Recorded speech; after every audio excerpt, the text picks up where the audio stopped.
5 years ago, Bruce Hazen was a rock and roll musician who had just finished touring Europe with the band Hi-Fi.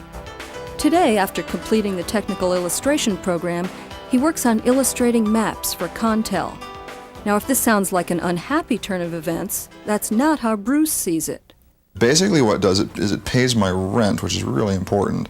Up until that point, there would be some weeks in bands where I'd make a fortune, other times where I wouldn't be making any money at all, and I was living at home and sort of despairing of any sort of like middle-class level of prosperity.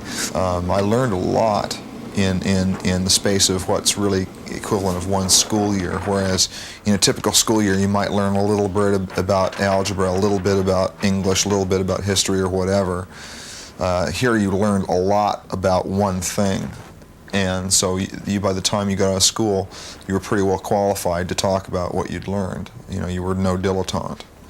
You could get a job at Boeing or anywhere, really. I found it just an incredibly cost-effective way to go about getting a job, getting into a field that would actually make me some real dough. A lot of them go in above entry-level positions.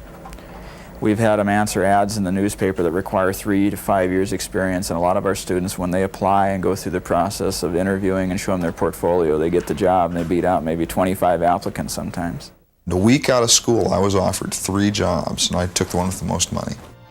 And what it enables me to do, of course, it gives me the freedom to do things in music, in terms of original music and artistic music. I can concentrate on doing the music that I want. And that's really the big thing is you don't have to, just because you were doing something that didn't work out and you have to do something else doesn't mean you have to put your dreams aside. You just work around it and figure out other ways to do things.